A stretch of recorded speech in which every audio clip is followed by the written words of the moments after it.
तो अब जो है तीसरा लेसन चलेगा, है ना। पहला दूसरा तो हो गया समाप्त। पहला था मंगलम, दूसरा क्या था? पाटलिपुत्र वैभवम। और तृतीय पाठ है आपका अलस कथा। देखिए नाम जो है, आपको नाम से ही पता चल गया होगा कि इस चैप्टर में हमको क्या पढ़ना है। समझ गए ना।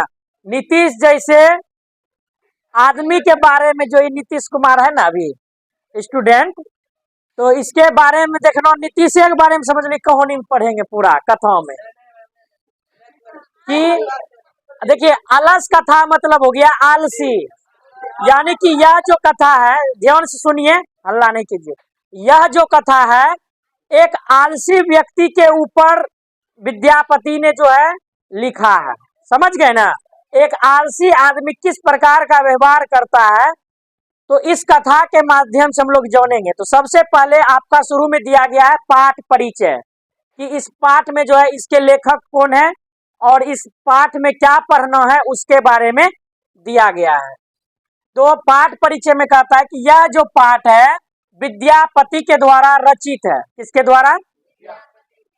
अलस कथा जो है इसका रचना कौन किया है? विद्यापति किया है।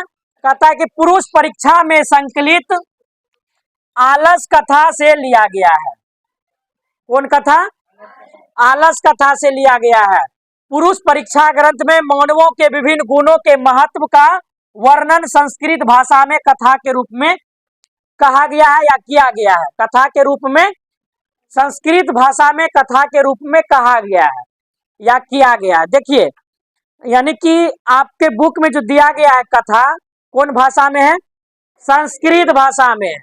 तो इसमें जो है मानव का गुण, यानी कि मानव का गुण देखते हैं, आप लोग देखे होंगे आलसी लोग इतना आलसी होते हैं कि अगर यहाँ पे पानी रखा हुआ भी है ना, तो बगल से कहेगा कि थोड़ा सा बोतल दे दो। अगर 2-3 घंटा से भी प्यास लगा रहता है तो फिर भी वह उठ करके पानी नहीं पी सकता, इंतजार में रहेगा कि कोई आएगा तब पानी हमको पिलाएगा, है ना। कोई आने देते हैं तब हम पानी किसी से मांग लेंगे। तो आलसी लोग देखिए, जब इस कथा में हम लोग पढ़ेंगे ऐसा सब इसमें अति दिया गया है ना, बहुत मजा आएगा पढ़ने में। समझ गए ना। बहुत अजीब तरीके का दिया गया है इसमें, ठीक है। तो विभिन्न गुणों के महत्व का वर्णन संस्कृत भाषा में जो है इस कथा के रूप में कहा गया है, और दोषों को दूर करने की शिक्षा भी दी गई है कि आलसी लोग जो है उसके दोषों को किस प्रकार दूर किया जा सकता है उसके बारे में भी जानेंगे। विद्यापति एक लोकप्रिय मैथिली कवि थे। कैसे कवि थे? मैथिली कवि थे। आ जाएगा क्वेश्चन कि विद्यापति कैसा कवि था, तो मैथिली कवि था। कैसा कवि था? इन्होंने अनेक संस्कृत ग्रंथों का निर्माण किया है, यानी कि किए हैं। इन्होंने जो है अनेक संस्कृत ग्रंथों में जो है कथा के माध्यम से इन्होंने परिचय कराया है। तो इस पाठ में हम आगे जो पढ़ेंगे कथा के बारे में जानेंगे कि इस अलस कथा में जो है कैसे आलसी लोगों का वर्णन किया गया है, आलसी लोग जो हैं किस प्रकार के होते हैं, है ना। हम लोग भी आलसी हैं, लेकिन उतना आलसी नहीं है जितना इस कथा में दिखाया गया है। कहीं ना कहीं हम लोग भी आलसी हैं कि सुबह जगने का 4 बजे तो जगते हैं, 6 बजे ठंड ठंड कहते हैं कि ठंड का महीना है, 6 बजे जग रहे हैं, तो कहीं ना कहीं आलस है ना। जग तो सकते हैं हम लोग 4 बजे भी, आराम से जग के सड़क पर घूम भी सकते हैं, लेकिन उतना भी हम लोग आलसी नहीं है जितना आलसी आपके इस चैप्टर में दिया गया है, ठीक है। चलिए आगे देखिए, अलस कथा कहानी का सारांश क्या है? सारांश हिंदी में है, तो देखिए समझिए कि प्रस्तुत पाठ में जो है आलस्य दोष, किसके बारे में? आलस्य दोष के बारे में बताया गया है। इस पाठ में क्या बताया गया है? यानी कि आलसी व्यक्ति के बारे में गुणगान किया गया है ना। और इसे साबित करने के लिए एक व्यंग्यात्मक कथा प्रस्तुत भी किया गया है, और कहा गया है कि नीतिकार लोग जो होते हैं आलस्य को शत्रु का रूप मानते हैं। देखिए, अच्छे लोग जो होते हैं, जो काम करने वाले लोग होते हैं, वह जो है आलसी लोग को देखना नहीं पसंद करते हैं, है ना। कहता है कि कुछ ना कुछ करते रहो। अरे भारी काम नहीं करेगा लेकिन आसान वाला ही काम करो, लेकिन बैठे मत रहो। ये किसका कहना है? नीतिकार लोगों का कहना है कि आलस को क्या मानता है? शत्रु के रूप में मानता है। उसके बाद देखिए, मिथिला में एक वीरेश्वर नाम का मंत्री था। मिथिला में जो है एक मंत्री था जिसका क्या नाम था? वीरेश्वर। वह बहुत ही दयावान था। कैसा था? दयावान था और दानी भी था। दयावान और दानी। तो मिथिला में एक वीरेश्वर नाम का मंत्री था। वह स्वभाव से दानी तथा दयावान था। कैसा था? दानी तथा दयावान था। वह सभी संकटग्रस्तों और अनाथों को प्रतिदिन इच्छा अनुसार भोजन खिलाते थे। इच्छा अनुसार, समझ रहे हैं? यानी कि वो मंत्री था, समझ गए ना। और वह जो था दानी था, दयावान था। वो सोचता है कि चलो भाई, जो अनाथ है ना, उसको कम से कम भोजन कराया जाए। जो अनाथ आदमी है कम से कम उसके बीच में अन्न का वितरण किया जाए, पोशाक का वितरण किया जाए और उनको भोजन खिलाया जाए। किनको? जो संकटग्रस्त में लोग फंसे हुए हैं, जो अनाथ है, उसके लिए यह सुविधा थी। समझ रहे हैं ना। ये भोजन की जो सुविधा थी इच्छा अनुसार, किसके लिए? जो संकटग्रस्त में लोग थे, जिसके पास खाने पीने के लिए नहीं थी वस्तु, या अनाथों के लिए। किसके लिए? अनाथों के लिए, जिसके पास कुछ नहीं था, कोई नहीं था, उसके लिए भोजन की व्यवस्था थी इच्छा अनुसार। यानी काजू खाना है तो काजू खिलाएंगे, इच्छा अनुसार, इसी को न बोलेंगे। यानी आपके इच्छा में जो है, सत्तू खाना है आपको तो सत्तू देंगे, खिचड़ी खाना है तो खिचड़ी देंगे, है ना। तो इच्छा अनुसार जो है वह भोजन खिलाते थे। किनको खिलाते थे?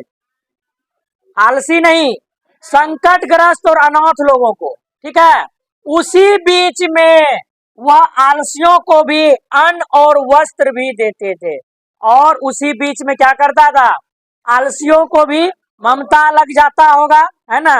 ममता लग गया, चलो उतना जाइए रहे, अनाथ के बीच बांटिए रहे हैं, इन सबको भी लेने दो, भोजन लेने दो, कपड़ा लेने दो। समझ गया ना। तो आलसियों को भी वे बांटा करते थे। किसको? आलसियों को भी। कौन? वीरेश्वर नाम का मंत्री, जो कहाँ का था? मिथिला का था। चलिए आगे देखिए। इस पाठ में कवि उन लोगों पर व्यंग किया है। ये विद्यापति कहते हैं।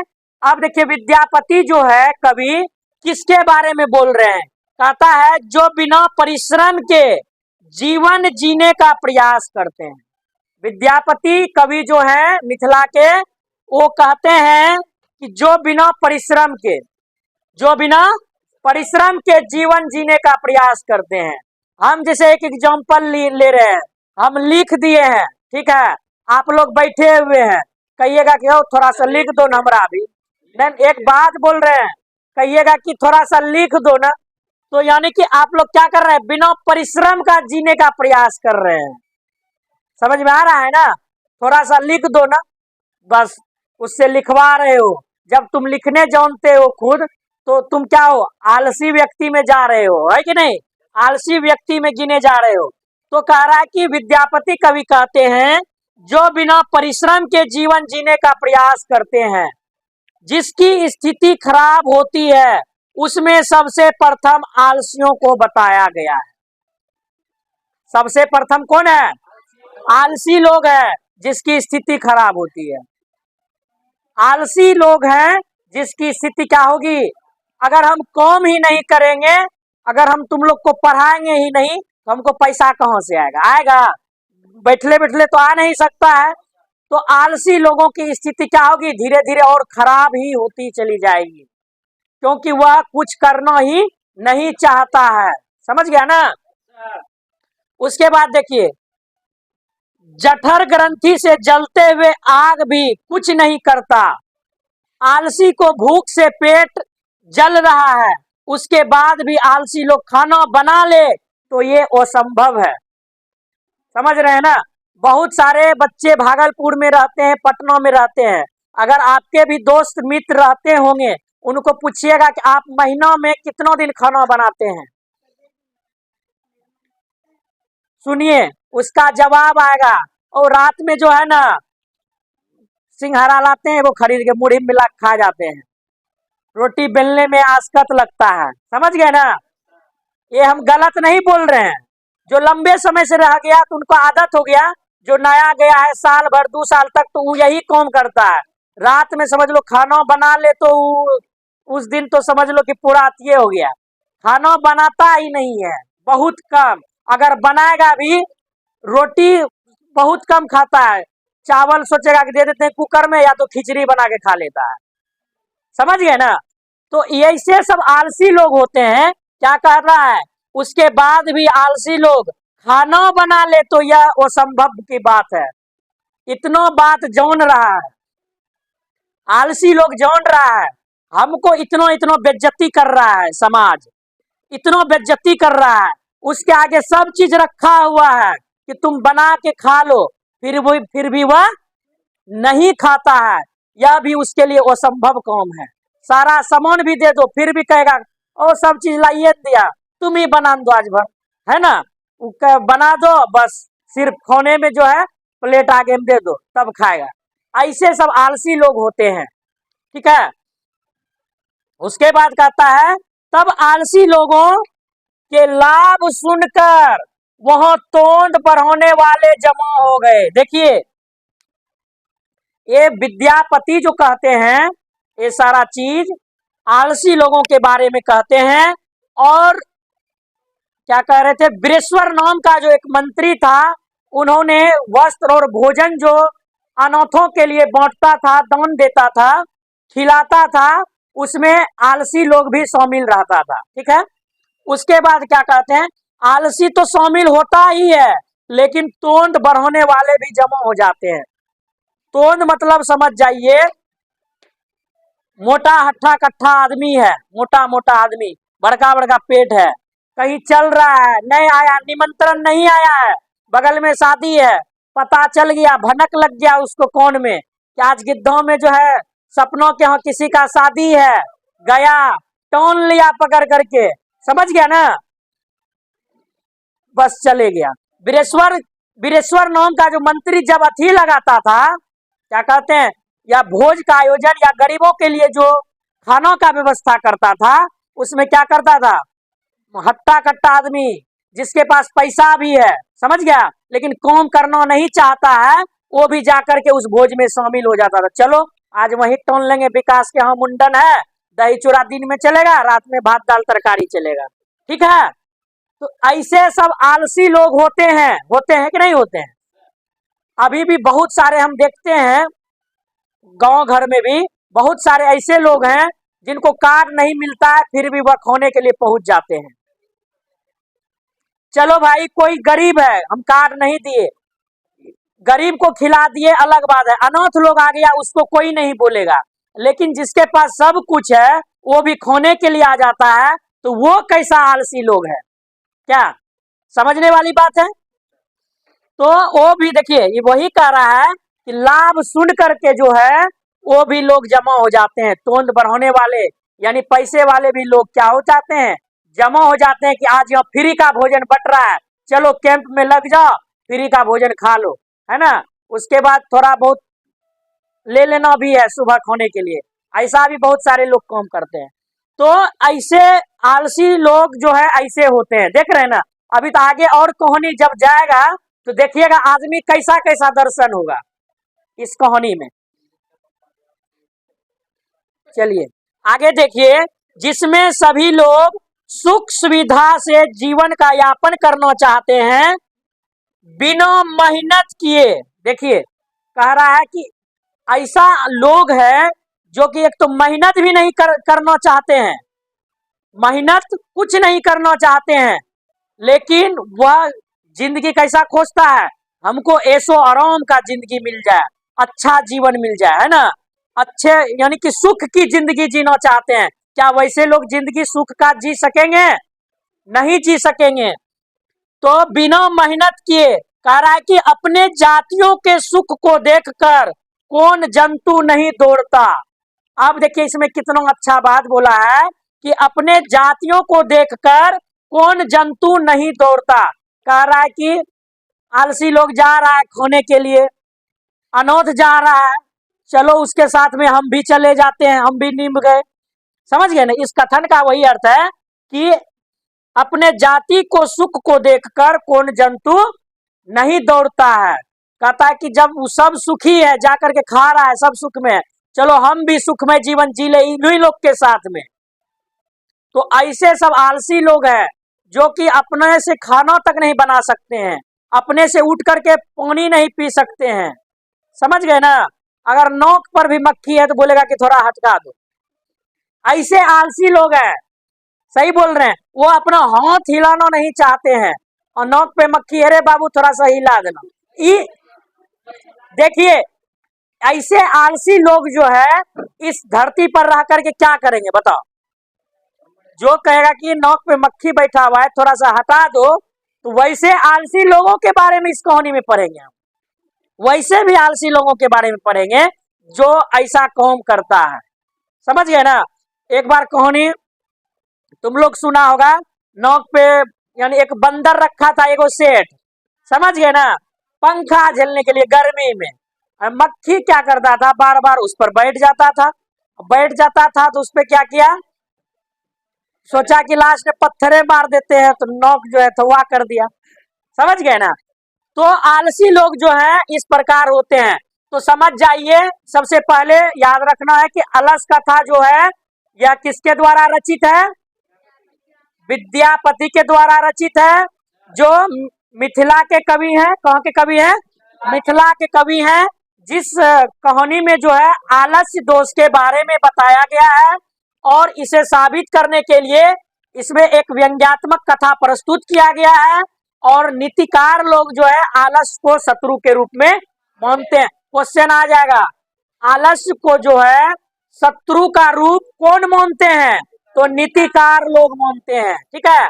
मिथिला में एक वीरेश्वर नाम का मंत्री था, वह स्वभाव से दानी और दयावान था, जो अनाथों और संकटग्रस्त में फंसे लोगों को क्या करता था, प्रतिदिन इच्छा अनुसार भोजन खिलाता था। ठीक है।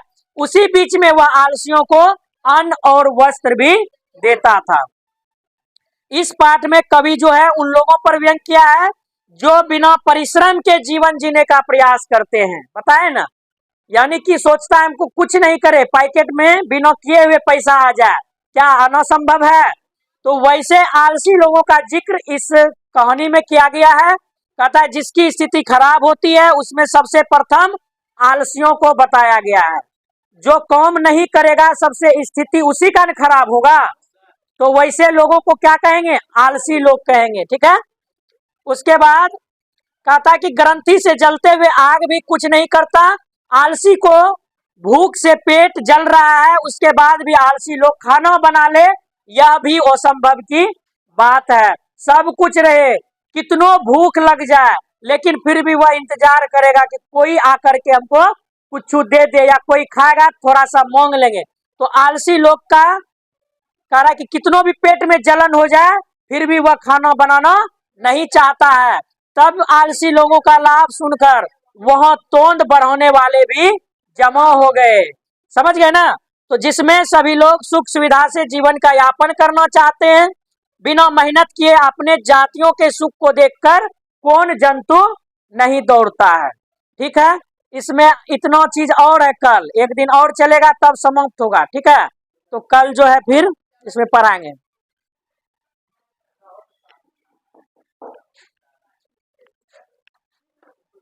चलिए आगे देखिए। आज कल भी अलस कथा के बारे में आपको बताए थे, तो आज भी अधूरा रह गया था तो उसको पूरा करेंगे। तो अलस कथा समझ रहे हैं कि आलसियों की एक कथा है, आलसी लोगों का इसमें जो है इस कथा में वर्णन किया गया है। तो देखिए अब आगे क्या है कि उसके बाद आलसियों के सुखों को देखकर धूर्त लोग भी बनावटी आलस दिखाकर भोजन ग्रहण करने लगा। यानी कि कौन मंत्री जो है ये भोजन का प्रबंध किया था, मंत्री का क्या नाम था, वीरेश्वर मंत्री था। कौन मंत्री था, वीरेश्वर मंत्री ने आलसियों के लिए, यानी कि आलसी जो था या संकट ग्रस्त में जो लोग था उनके लिए जो है, अनाथों के लिए क्या चलाए थे? भोजन की व्यवस्था, उसके बाद जो है वस्त्र की व्यवस्था। तो उसमें जो आलसी लोग था तो उसमें जाता था और भोजन ग्रहण करता था। तो उसको देख करके जो है कुछ धूर्त लोग भी उसमें जाकर के शामिल होने लगा, यानी कि सोचा कि उस सबको फ्री में खिला रहा है, चलो ना अपना सब भी वही रोज खा लेते हैं जाकर के। तो वैसा सब भी धूर्त लोग था जो कि आलसियों के साथ में जाकर के क्या करने लगा? भोजन करने लगा। अब देखिए उसके बाद क्या होता है। इसके बाद आलसियों पर अत्याधिक धन खर्चे को देखकर सेवकों के द्वारा आपस में विचार किया गया, यानी कि विचार जो किया गया, उन्होंने भोजन का जो प्रबंध किया सिर्फ आलसियों के लिए किया था, ऐसा थोड़ा था जनरल भोजन था सब आकर के खा लो, नहीं था। तो उन्होंने आलसियों के लिए भोजन की व्यवस्था की थी, लेकिन उसमें धूर्त लोग भी जाकर के शामिल होने लगा। जब अधिक लोग शामिल होने लगा तो अन्न का जो है ज्यादा खपत होने लगा। क्या होने लगा?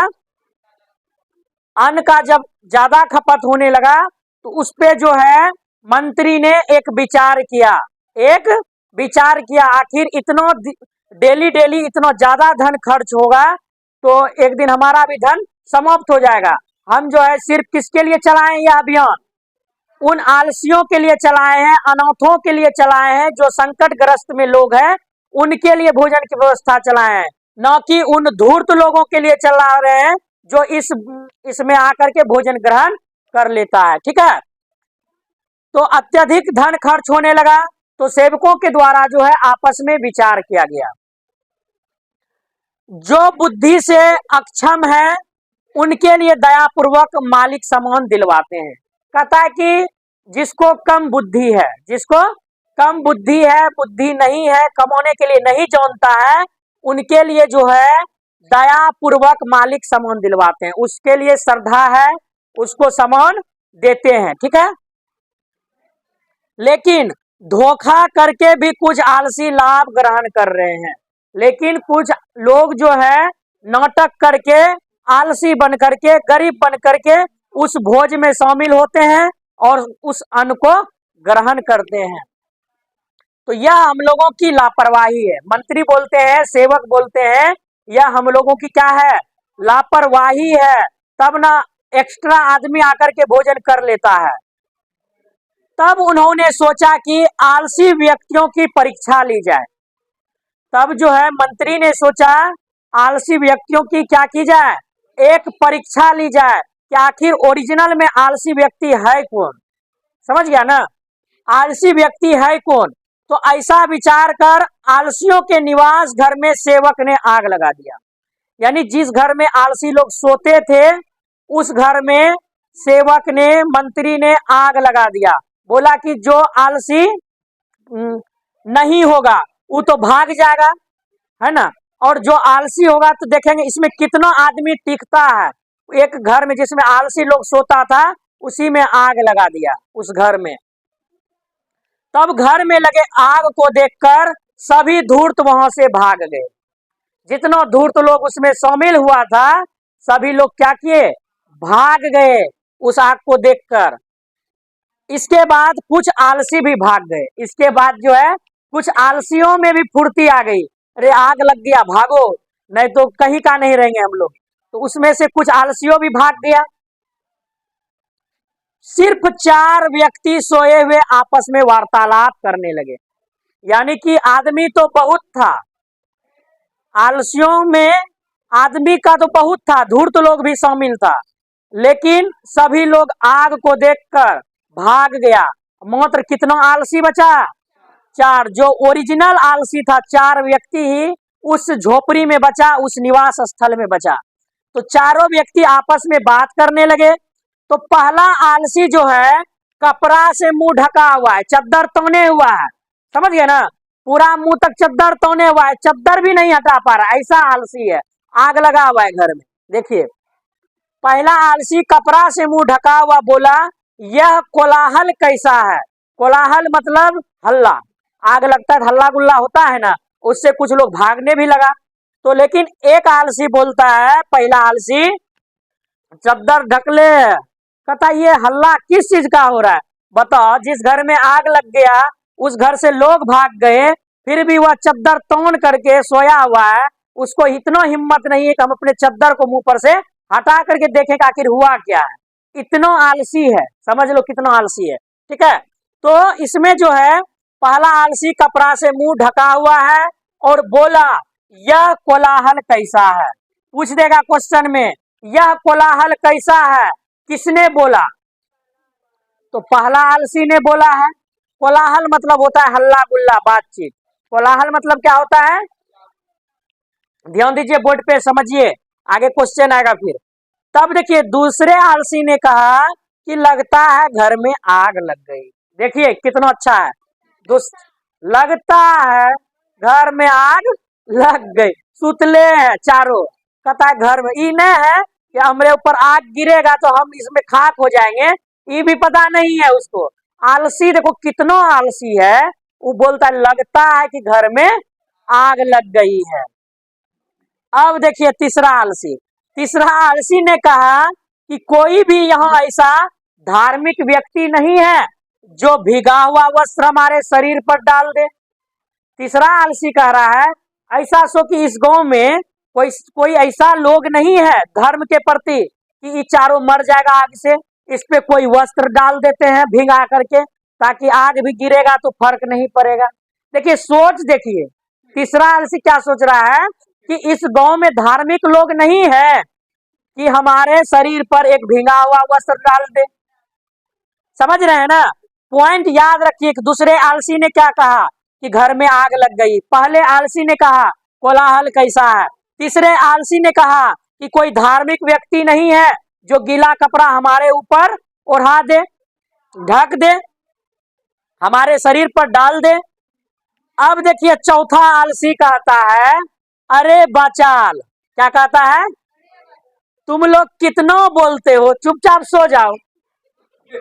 देखिए लास्ट चौथा आलसी जो है वो कहते हैं आप लोग कितना बकबक कर रहे हैं। कोई कहते हैं कि हल्ला हो रहा है, कोई कहता है आग लग गया, कोई धार्मिक। चुपचाप सुतो चद्दर ओढ़ करके रे। अरे आग लगाए लगने दो, तुम आप लोग सुतो चारो। तुम लोग कितना बोलते हो, बोलने वाले हो गए हो। यानी अरे वाचाल मतलब होता है बोलने वाले हो गए तुम लोग, चुपचाप सुतो। तुम लोग कितना बोलते हो, चुपचाप सो जाओ। देखिए तब इन चारों के इस प्रकार के वार्तालाप को सुनकर और आग उनके ऊपर गिर जाएगा ऐसा देखकर सेवकों ने हत्या के डर से चारों को केस खींचकर, यानी सुना था, बाल पकड़ा और खींच करके बाहर निकाल दिया। समझ में आया? सेवक को भी पता चल गया इतना बड़ा आग लगा दी, चारे को जो है इसमें सोया हुआ है। इसका मतलब इस चार को छोड़ करके कोई आलसी नहीं है, ये चारों एकदम पक्का आलसी है ना? ये चारों क्या है? एक नंबर का आलसी है। लास्ट में बोला नहीं आग गिर जाएगा, इससे बढ़िया इस चारों को बाहर करो। पूरा आग पकड़ लिया घर में, चारों का बाल पकड़ा, 2-3 आदमी उसको खींच करके बाहर निकाल दिया। कहां पर है? निकाल दिया। उसके बाद उन्हें देखकर सेवक ने कहा, देखिए अब देखिए क्या कर रहा है।